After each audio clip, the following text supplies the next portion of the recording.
me my thumbs up, my mic check, so we're good. Good morning. Good morning. Can everybody hear me better? All right. Give everybody just a few seconds to find their way in and get seated, and we'll get started. I know we've got several that are listening and joining us online this morning. I want to extend a special invitation and a hello to you as well.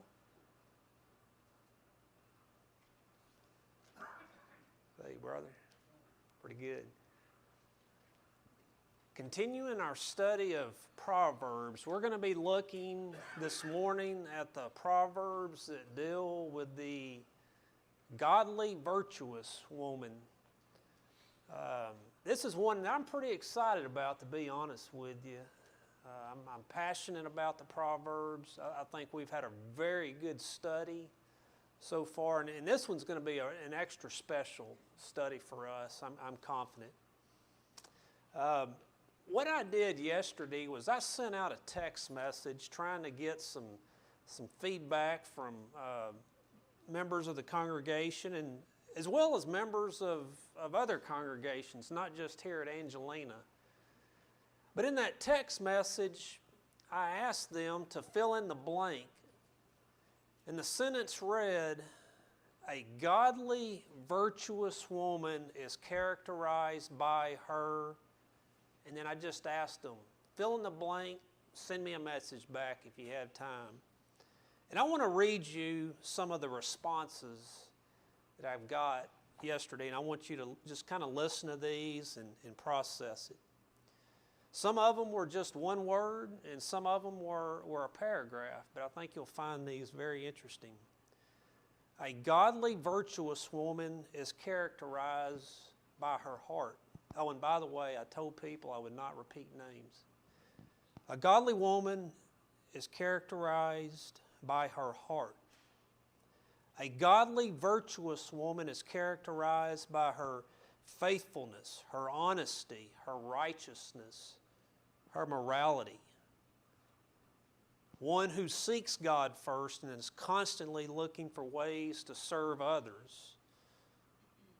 Putting God first, engaging in behavior, work, and activities that take care of her family's needs.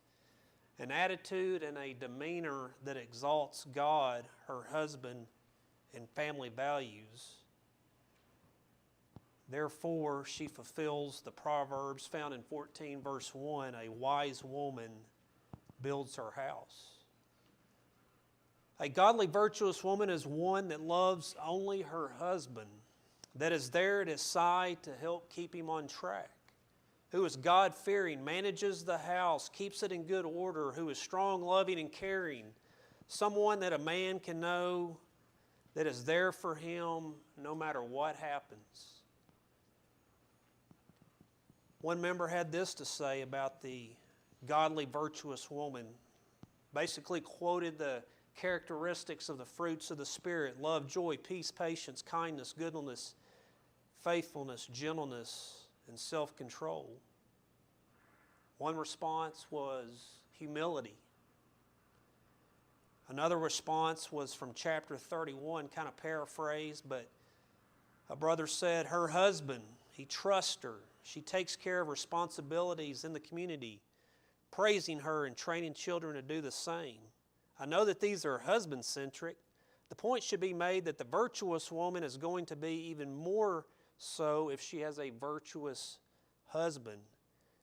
If a husband is not doing these things, according to the passage, the wife has a lower chance of being a virtuous woman. Bottom line, if a husband wants a virtuous wife, he better be a virtuous man. I really appreciate the thoughts that went into some of these.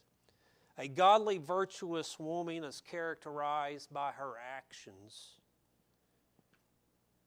One brother had this to say: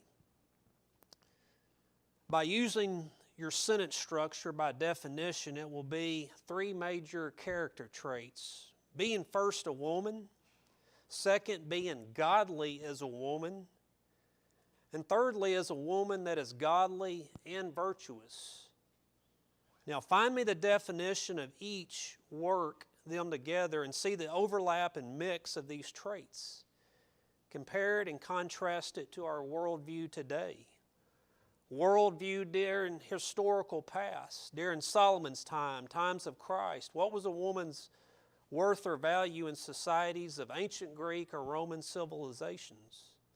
In summary, a godly woman is a woman that is subject to God, being obedient, and then an imitation of Christ, putting others first, above themselves. Real quickly, just a few more. As you'll see, I got a lot of feedback yesterday, and I was really appreciative of that. A godly, virtuous woman is characterized by her treatment and the support that she shows her husband, by her service to others, love. And the last one was a godly, virtuous woman is characterized by her service. I'm going to fib a little bit, and I'm going to mention names. Becky, your kids said heart and service.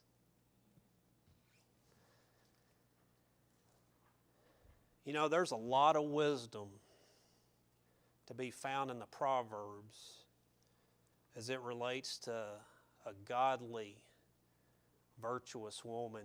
You know, as I was getting this lesson ready, I started thinking about Carson and Ethan, and I was telling Alex about this as he was walking in. You know, one day if they come up to me and ask me for advice, hey, Dad, I've met this girl, and she's really pretty, and, you know, I think I want to marry her. You know, as a father, my advice to my kids would be, you know what? You know, maybe you need to go read Proverbs chapter 31 and ask yourself, is she that kind of woman? And if you can say yes to that, then I think you have your answer right there. This should be our standard for what makes a woman godly, what makes a woman virtuous. You know, we don't use that word virtuous a lot in society. It's this idea of high moral standards. You know, our society today, we've just kind of made a mess of God's plan for the home, God's role for men and women. This is not about being superior, and I think we all get that. God created man and woman and has given each, the man, the woman, very specific roles. And it's by His design. It doesn't mean that the man is any better than the woman. Behind any good man, I've heard people often say, is a good woman, a godly woman. We're going to talk about this quite a bit this morning. But I want us to go to the Proverbs, and I want us to read Proverbs chapter 31, verse 10 through 31. This has often been referred to as a marvelous tribute to the godly woman. This is the kind of woman that I want my daughter Lauren to be. I think this is the kind of woman that we should all aspire to have our daughters to be, our granddaughters, our nieces, all of our young ladies here as we study about this and ask ourselves, what's God's desire for me? How can I fulfill my God-given roles as a woman? Beginning in verse 10 of Proverbs chapter 31, this is the New King James Version. Who can find a virtuous wife? For her worth is far above rubies. The heart of her husband safely trusts her, so he will have no lack of gain. She does him good and not evil all the days of her life. She seeks wool and flax and willingly works with her hands. She is like the merchant ships. She brings her food from afar. She also rises while it is night and provides food for her household and a portion for her maidservants. She considers a field and buys it. From her profits she plants a vineyard. She girds herself with strength and strengthens her arms. She perceives that her merchandise is good and her lamp does not go out by night. She stretches out her hands to the distaff, and her hand holds the spindle. She extends her hand to the poor. Yes, she reaches out her hands to the needy. She is not afraid of snow for her household, for all of her household is clothed with scarlet. She makes tapestry for herself. Her clothing is fine linen and purple. Her husband is known in the gates when he sits among the elders of the land. She makes linen garments and sells them, and supplies sashes for the merchants. Strength and honor are her clothing. She shall rejoice in time to come. She opens her mouth with wisdom, and on her tongue is the law of kindness. She watches over the ways of her household and does not eat the bread of idleness. Her children rise up and call her blessed, her husband also, and he praises her. Many daughters have done well, but you excel them all. Charm is deceitful and beauty is passing, but a woman who fears the Lord, she shall be praised. Give her of the fruit of her hands, and let her own works praise her in the gates. Man, what an amazing chapter. What an amazing description of what constitutes a godly, a virtuous woman. Like I said, I don't mind using my own family as an example to kind of springboard us into this lesson this morning, but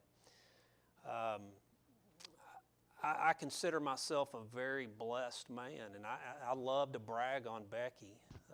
I've been very blessed to be married to a godly woman, and I think that Becky has set an amazing example for Lauren. And again, going back to my boys, as they get older and, show an interest in, one day, maybe getting married, this is the exact type of young lady that I desire for my boys to choose to spend their life with, that we've seen described here in the book of Proverbs. I want you to help me out with something, because I've been really debating something. This is a question that I've been pondering all weekend. Is it possible to be a good woman, but yet not a godly, virtuous woman? Can you separate the two, or do they go hand in hand? Can you be a good woman and yet not be a godly, virtuous woman?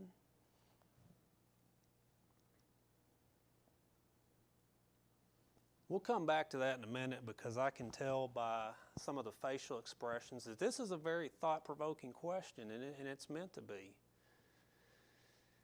And these are discussions that I think that we need to have with our young ladies.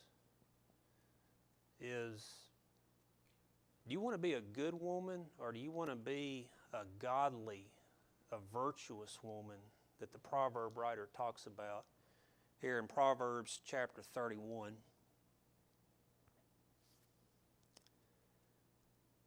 The Proverbs is rich in wisdom.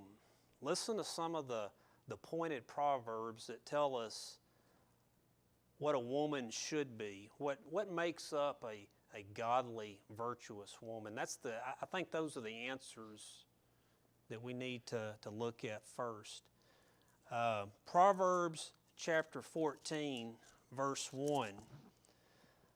The wise woman builds her house, but the foolish one pulls it down with her hands. Proverbs chapter 11, verse 16. A gracious woman retains honor, but ruthless men retain riches. Proverbs 19:14. Houses and riches are an inheritance from fathers, but a prudent wife is from the Lord. Men, those of you that are here this morning, especially those that are listening online, be thankful for that godly woman in your life. That's a blessing from the Lord. Proverbs chapter 12, verse 14, as you can see, we're flipping back and forth through the pages. As I've said, the Proverbs are so rich in what they have to say about what makes up a godly, virtuous woman. Proverbs 12, verse 4.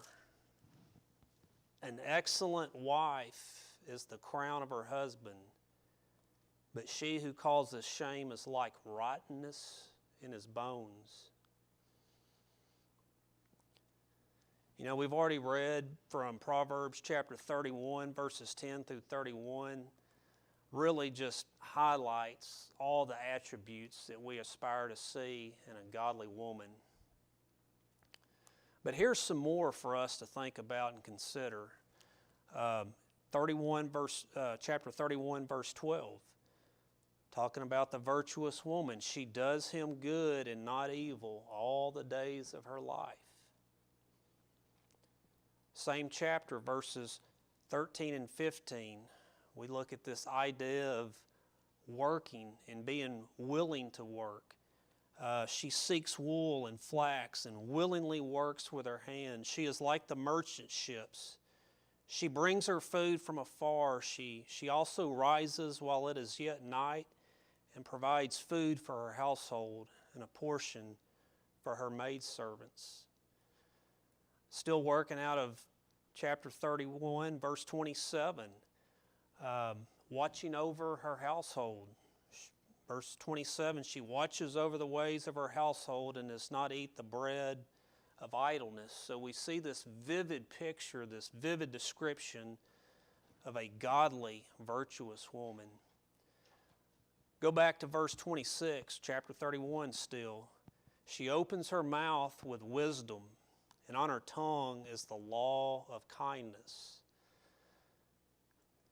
You know, this idea of wisdom and kindness, I may get some backlash from men later for saying this, but you know, generally speaking, you know what my observation has been about women? They're generally a little bit better at knowing what to say, when to say it, and how to say it. I know James is shaking his head. Do I have any other men that would agree? And that's not stereotyping or anything. I think that's just my general observation.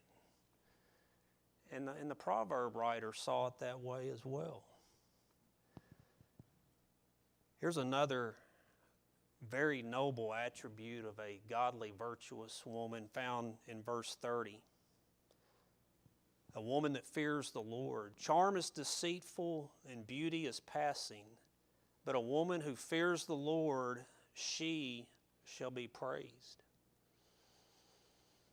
Again, still in chapter 31, you know, again, this is the go-to chapter. You know, young mothers, if you've got little daughters at home, man, this is the model for raising little girls, in my opinion. Verse 25, strength and honor are her clothing. She shall rejoice in time to come. And the last one, verse 20, this idea of helping the poor, you know, being mindful of opportunities to serve the needy, to help those that are in need. Verse 20, she extends her hand to the poor. She reaches out her hands to the needy. You know, these are all wonderful proverbs. We haven't even gotten to the New Testament teaching on what constitutes a godly, a virtuous woman. But let me ask you this, just from listening to these proverbs alone, does it leave anything to the imagination of what Solomon was really trying to get across? Can you read Proverbs chapter 31, verse 10 through 31 and have any doubt as to what makes up a godly, virtuous woman?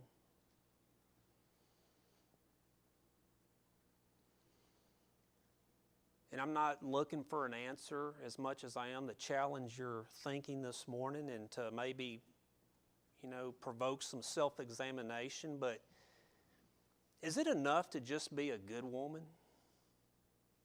Or do we need to aspire to be godly, virtuous? You know, everybody can be good, Donna. Yeah. I have to keep reminding myself to wait on the mic. I can't resist. I have to speak up for the women. This is a tall order, and it's always been very intimidating all through my life when I would read this chapter. It's an ideal, and I think that we need to keep that in mind, that nobody is going to be this perfect. There's been times through history when culturally a woman could not do a lot of these things. Women were not allowed to own property or to engage in business. So, you know, this lady that he's speaking of had a lot of freedom, and we do too. I'm not saying that we couldn't do all of this, but just keep in mind it is an ideal. It's something always to strive for, but don't be upset when you can't measure up to this, because God understands and he knows you individually and he knows what you're capable of. But he wants you to always stretch, I think, and try to meet, you know, the goal. So I just had to say that. Hey, I really appreciate that from a very wise lady who I have much admiration and respect for. You know, it's interesting that, and I really appreciate what was said, because sometimes, even for men, you know, you read the scripture and the bar is set really high, and you really do become discouraged if you don't hit that bar. But what's interesting is that this isn't a man's desire or perspective. It's a mother telling her son what to look for. And just like you were saying earlier, you know, you're trying to educate your boys of what type of woman to look for. That's what mom's doing. Mm-hmm. Mom's saying, this is the kind of woman you want, you know. And it is sad that over the years that godly men have, you know, misconstrued the whole purpose of a woman, you know.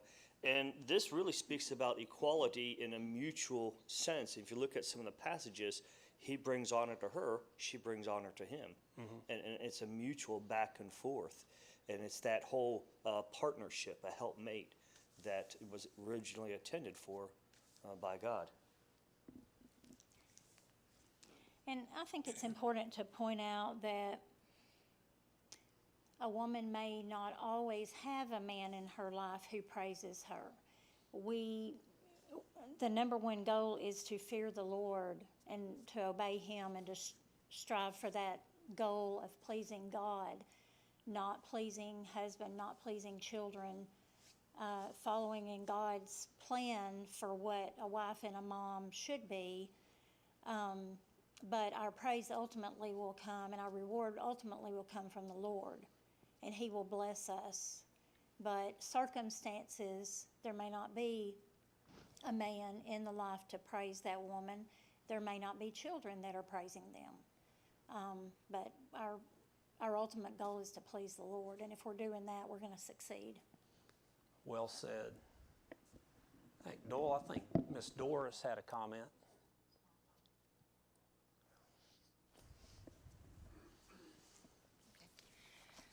Alex and I have been married 55 years, and I'm not the same woman today that I was when we got married. I wasn't a Christian, and I think that you change a lot, you mature a lot, you become as close as you can to what the Bible tells you to be. But I agree with Donna, we're not perfect, but we try to do the things that we have learned from examples around us. Alex's mother was a wonderful example for me. I had an aunt, Aunt Noreen. She was a wonderful example for me, and my mother was also. But I think that what a young boy needs to think about is he should try to marry a woman who's already a Christian. And if possible, at least one that has an inclination to want to study to become a Christian.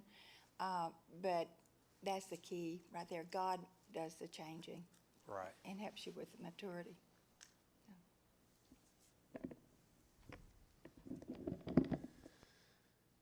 You know, next to Becky, you know, I've listened to Donna, Katrina, Doris. I'm not trying to earn brownie points from either one of those ladies, but man, I look to these women as just godly women, just wonderful, amazing examples. And you talk about the bar being set high and not measuring up. Man, you're looking at a man that I just constantly have struggled with that throughout my life. I'm like, man, I don't measure up as a husband. Sometimes I feel like I do a lousy job of being a husband and a dad. So it's a two-way street, Donna, Katrina, Doris. You know, we all struggle with it. I can't speak for everybody, but I do. So we've looked at some proverbs that are very pointed. This is what a godly, virtuous woman looks like. I want to go and kind of flip that around, and I want us to look at some proverbs that deal with what a godly, virtuous woman isn't. And, you know, sometimes over the years we kind of use some of these proverbs and we kind of use them in a teasing, joking manner. But when I read these this morning, I want us to put all the teasing and joking aside, and I want us to really listen and hear the wisdom in these proverbs. Because again, as I read these proverbs, and as I've studied them this weekend, I don't know why, but I keep thinking about my boys. You know, Carson and Ethan. Yeah, they're teenagers, but you know, as we all know, time's going to pass, and there's going to come a day where they're going to meet a girl that's going to woo them, and they're going to have that question, man, is this the one that I'm to marry? And I think about Doris's comment. But let's listen to what some of the Proverbs have to say about what a woman should not be. Verse 21 in the book of Proverbs, chapter 21, verse 9. Better to dwell in a corner of a housetop than in a house shared with a contentious woman. Verse 19, the same chapter. Better to dwell in the wilderness than with a contentious and angry woman. Go a few chapters over to chapter 27, verse 15 through 16. A continual dripping on a very rainy day and a contentious woman are alike. Whoever restrains her restrains the wind and grasps oil with his right hand. And then chapter 19, verse 13. A foolish son is the ruin of his father, and the contentions of a wife are a continual dripping. You know, I want so much for my boys to marry a woman just like their mother, who's got just a very forgiving spirit, a very kind spirit. You know, when I read these Proverbs, I think about some of the relationships that we see in the world today. Maybe sometimes marriages even in the church, to where there's just that constant friction and tension. And this is not a class on marriage, and I don't want to kind of get off track, but again, I just think that, you know, we've got to raise our young people to know God's plan for their life, to understand the different roles that God has given the man and the woman, and to really understand those personality traits, those characteristics that we want to look for whenever we're choosing a mate to share our life with. There's a lot of other proverbs that deal with what a godly, virtuous woman is not. Let's look at chapter 11, verse 12. He who is devoid of wisdom despises his neighbor, but a man of understanding holds his peace. That's the wrong one. I meant to say verse 22 of chapter 11. As a ring of gold in a swine's snout, so is a lovely woman who lacks discretion. Skip back over to verse 30. or chapter 30. I've got my verses and chapters confused a little. Chapter 30, verse 21 through 23. For 3 things the earth is perturbed, yes, 4, for it cannot bear up. For a servant when he reigns, a fool when he is filled with food, a hateful woman when she is married, and a maidservant who succeeds her mistress. You know, we could read more of the Proverbs that deal with what a godly, virtuous woman should not be, but I think you get the point. I want to kind of go into some of the New Testament passages that we've studied, that we're very familiar with. And I want us to get back to this thought of, you know, what is a godly, virtuous woman? We've seen in the book of Proverbs, the Proverbs that tell us, hey, these are attributes that we want to see in a godly woman. But look at some of the New Testament teachings. We go over to Ephesians chapter 5, and I'm not going to go and read all these passages. If you'll allow me to, I'm going to kind of paraphrase some of them. But we're all familiar with Ephesians 5, 22 through 24, right? Be submissive and obedient to their husbands. You know, if I were to go out there and preach this in Target, I'm going to have a lot of people upset with me. Because in our society today, that is so misconstrued, right? This is not about men being superior to women. This is not about women being inferior to men. Does everybody follow me? This is about God-given roles. If I fulfill my role as the leader of my family, and if I treat that beautiful lady back there, Becky, the way that God would have me to treat her, it's going to be a joy for her to fulfill God's role, for her to be submissive. It's not me lording leadership over her or being superior or talking down to her. It's about, that's my wife. You go down a few other verses in Ephesians chapter 5, I'm told to love her. I'm to respect and to honor her. I mean, that's my wife. That's this godly, virtuous woman that God has blessed me with. Kind of getting a little off track. Right before me and Becky had kids, we made an agreement that we did not ever want to talk about each other in front of our kids in a way that was disrespectful. And I believe that we have held true to that, haven't we, Becky? And correct me if I'm wrong. But I think that's very important for kids to grow up in a home where they see that, you know, mom and dad, they love each other, they honor each other, they respect each other. Not to say that we don't get on each other's nerves. I guarantee you, Johnny Sue, I get on her nerves sometimes. I mean, it just happens. But seriously, it's about mutual respect. It's about honor. It's about love.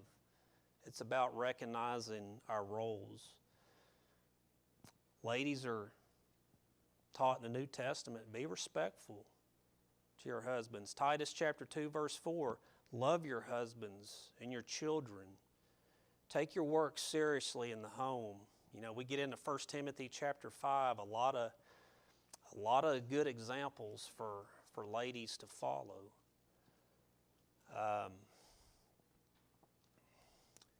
We have a lot of examples in the New Testament.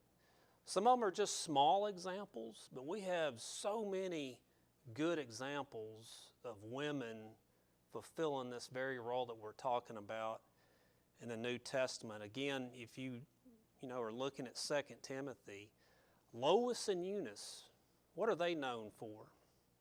Who did they have such an influence on? Young Timothy. Lois, Timothy's grandmother, and Eunice, Timothy's mother. I think I have those right. Both very genuine, very strong in the faith, and they taught Timothy scriptures from the time he was a small child. Lydia, she obeyed the gospel, and you go over to Acts chapter 16, look at verse 14, 15, and like a few verses down, you see how she takes Paul in and kind of serves as a hostess, so to speak. Look at Luke chapter 1, verse 6. We see Elizabeth, who is John the Baptist's mother. She was characterized as being righteous before God.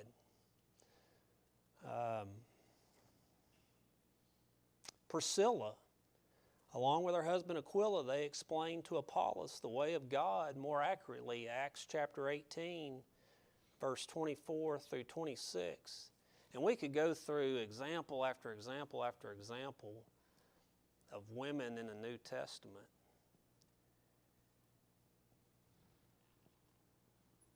I've been in the church for almost 24 years now, and I've heard so many stories of how it was the woman's example that won her husband over, or that I should say she had a profound influence on her husband's decision to obey the gospel.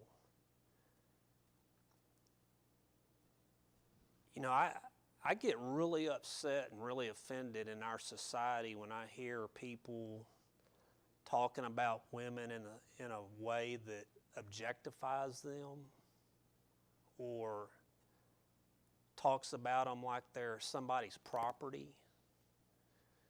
Women have an amazing role in our homes. Women have an amazing role in the Lord's body. Yeah, there's certain things that a woman is taught in Scripture that we're not to do in a worship assembly. But can you imagine what it would be like if we didn't have godly women in the home, if we didn't have godly women in the Lord's body? And we are so blessed and so fortunate to have godly women in this congregation. God forbid anything ever happens to Becky, but I'm so thankful that my kids have been raised in the Lord's body to where they've got other mother figures here, that Lauren has got other sisters in Christ that she has formed what I think is a lifelong bond with.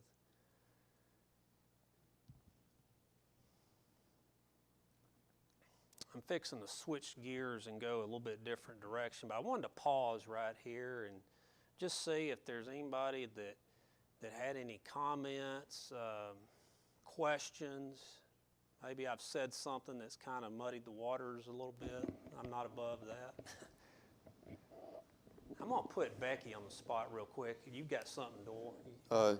Just to say that you look at the description and you're looking at these women over and over again. The term princess comes to mind. So many, she's a princess. Well, princesses can grow to be queens. You know the song, God Give Us Christian Homes? And the verse that says, the mother in queenly quest. Yeah. They can grow, as Doris was talking about, they can grow to be, instead of that princess being more the servant, the selfless person. It's not about them, but it's about their family. Well, it'll be good for their family. So I can see that it's for all of us, both men and women, but a woman being identified as the one who is selfless. And it's not about her. It's not what she's getting out of the relationship, but how is she helping others. Sure, yeah. Becky's looking at me like, what are you about? Hey, a couple of summers ago, that girls' leadership camp at Arklatex, can you remind me kind of what y'all's theme was and kind of what you were trying to teach those girls? I think it has it's applicable to what we're talking about here. The theme was know God, like N-O, know God, no purpose, and then know God, K-N-O-W, know God, no purpose.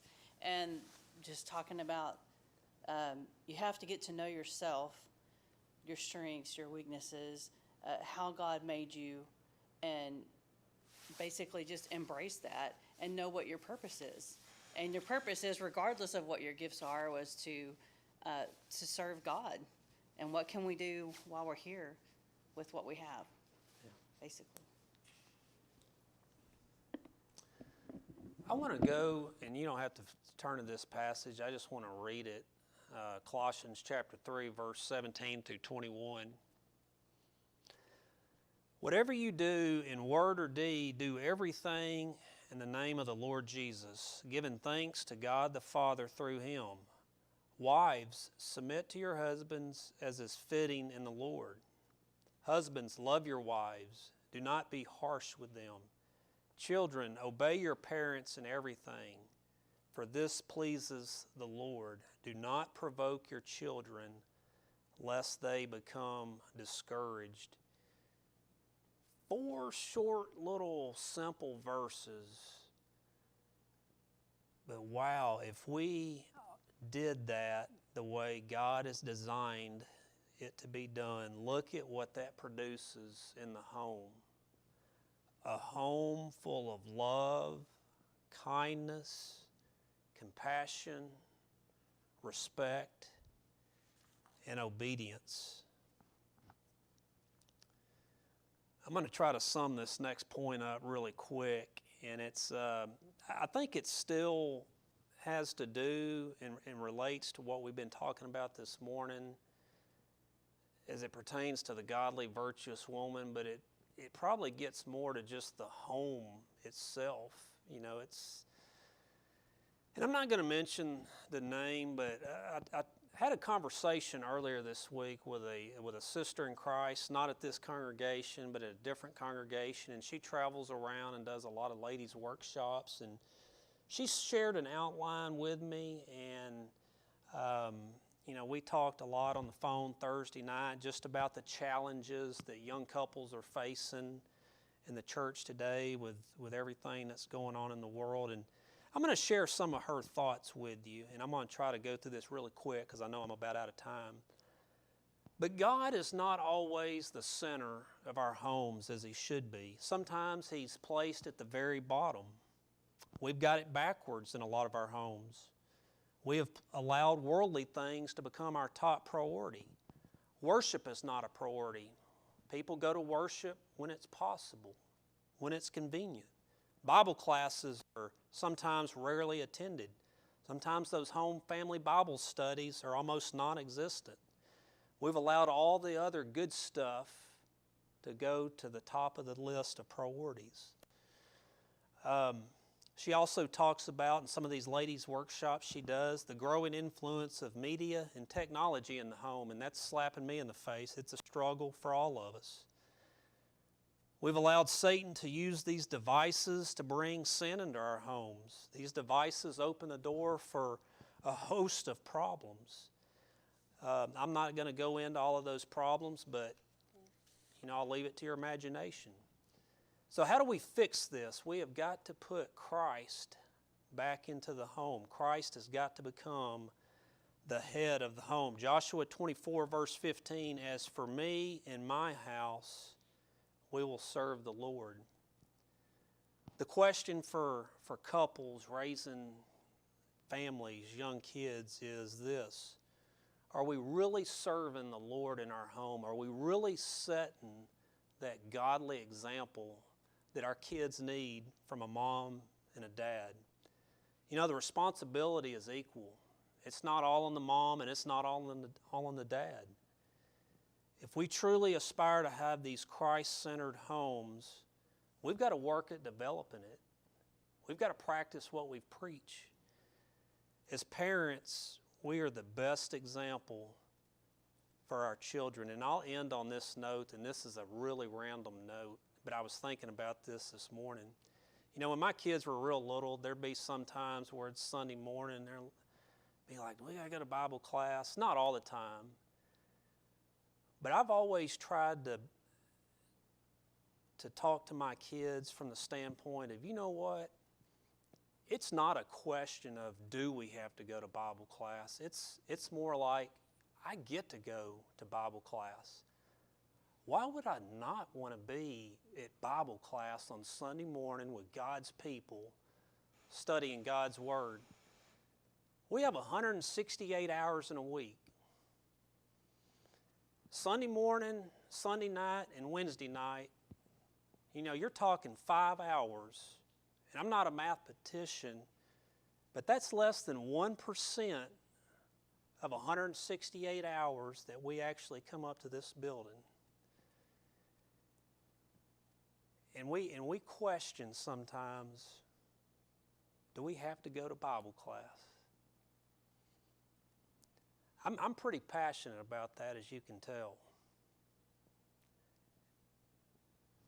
Hopefully this is a lesson that has provoked you to think.